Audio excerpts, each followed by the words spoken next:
What's up, everyone? Welcome to the July 5th, I think it was July the 4th to 5th boxing review, where there was really only one big card in Abdullah Mason versus Albert Bell. And for this review, I'm only going to be talking about two fights, which was Shu Shu Carrington versus Palacios, I think, and Abdullah Mason versus Albert Bell. I'll start with Bruce. Before I start with any of them, I'll just do similarities between both fights, which was both of them were title defenses, and I think both of the champions' performances were less than ideal. Although I do think, actually no, yeah, I think both performances were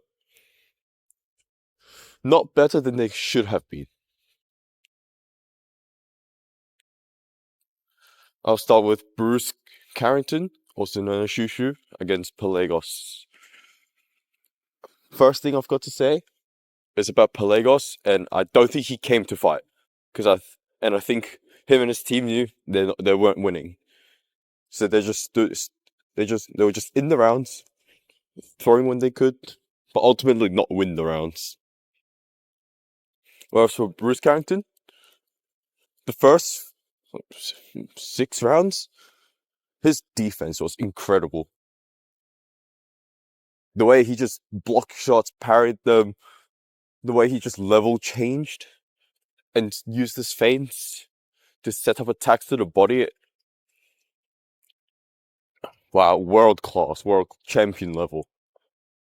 You could see why he was a champion. But I think there's a problem with Bruce Carrington, which is he gets lazy. When he knows he's up so much, he gets complacent. And I think we saw that in round 11, where Palacios finally started to lead with his rear hand, and that gave a lot of success to Bruce Carrington. A lot of success against Bruce Carrington. And those bit of moments there where Carrington did get hurt quite significantly with a body shot. But I don't think it's because of his defense that he got caught with that. Well, obviously it is, but I think the bigger reason is because he gets complacent. He gets lazy. He gets unmotivated to fight and get the knockout when he's so far ahead. But ultimately, it was a very decisive victory for Bruce Carrington. And apparently for this fight, there was open scoring because of something about the WBC Council. So we did get to see the scores throughout, and I think I did agree with the scores throughout.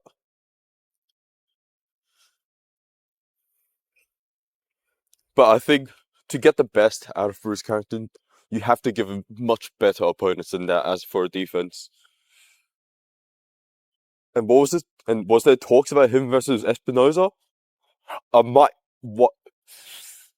If you want Bruce to be a megastar, like the way he is projected to be right now, I think you might want him to stay away from Espinoza. But the thing is, he is a champion, so he has to be ready to fight all fights. So who are the champions currently? It's Rafael Espinoza, I think it's Angelo Leo, and Brandon Figueroa. I think his worst shot is Espinoza, because Espinoza is just a freak in terms of height and reach. What was he? 6'1" at featherweight? That's insane. But for Angelo Leo and Figueroa, I think Figueroa might be a little bit of a problem for Shu Shu. Not to say that Angelo Leo is bad. No, he's good, obviously. It's just that I think stylistically, Angelo Leo might be the best if Shu Shu wants to unify. But to be honest, I don't know what Shu Shu wants to do next. Now for Abdullah Mason versus Albert Bell. None of them look that good. Albert Bell is tall. I think he's 6 foot at lightweight. And I don't know about his stance. He was very upright with his stuff, with his stance. Nonetheless, he did catch Abdullah Mason with very good counters and combinations, which is, I think, what you should do against Abdullah Mason. Just throw combinations. And Abdullah Mason, he wasn't very accurate in this fight. But what he did do very well later on in the fight, because the unofficial scorecards had him 6 rounds down in the first 6 rounds. I might need to rewatch the fight again, but I don't know if I fully agree with that. Some of the rounds may have been competitive, but I will do my due diligence and watch the fight again. But from what I remember, Mason looked a little, what should I say, new? Probably not new. He looked a little out of his element. But then he did start to build up very well. And I think the difference between Mason and Bell was his cardio. Mason's cardio is very, very good because he had so much energy for the 11th and 12th round. And ultimately, what gave Mason the most amount of success was again, what gave Bruce Carrington the most amount of success, which was leading with the straight.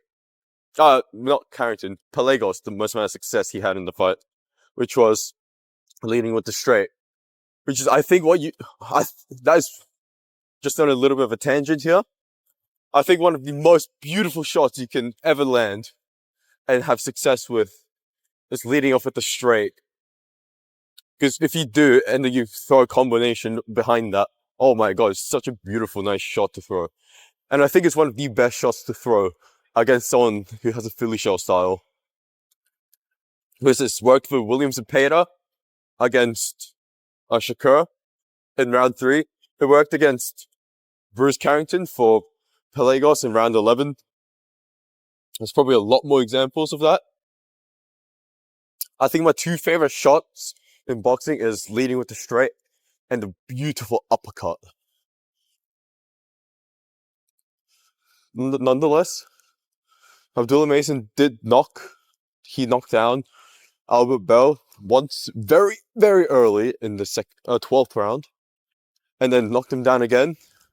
But oh my god, that stoppage, what the hell was that? I'm gonna have a guess and say the ref was probably thinking,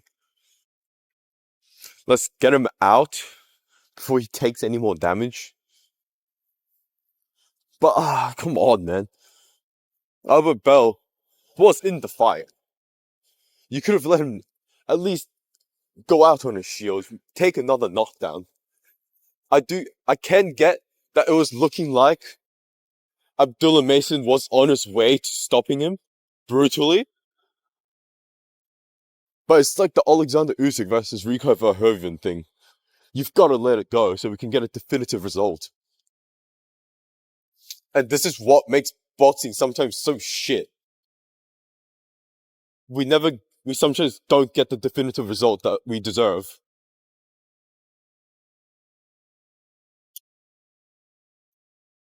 But it's okay, because Abdullah Mason did get the stoppage. He did get the win.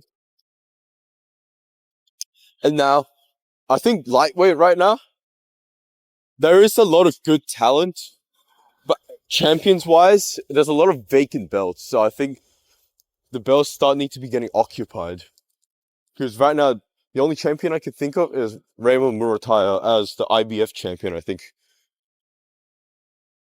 So I think that's one of the only champions he can actually unify with. Although the WBC is going to get occupied by the winner of Williams Zepeda and Lamont Roach in August, I think. So I guess Abdullah Mason's probably not going to be unifying anytime soon. So rack up some defenses. And also, sorry for the amount of cars that you might be hearing right now, because I'm currently on a walk while recording this video. And that's really all I'm going to summarize. And yeah, this is all I'm going to summarize for the card and for this video.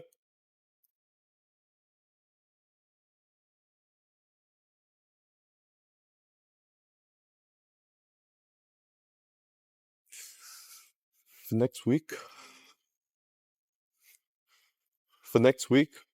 I think we have Murat Gassiev. I think we have Murat Gassiev fighting for the WBA championship, or is it's either regular or super against, I don't know who it is. And do we also have Joe Joyce fighting the Russian person, Senkov? So I guess next video we have a heavyweight card. And I forgot if it was next week or next week that we have Diego Pacheco versus Emmanuel Alim. But yeah, that will be it for the video. Thank you everyone. Like, subscribe, and I'll see you in the next video. See ya.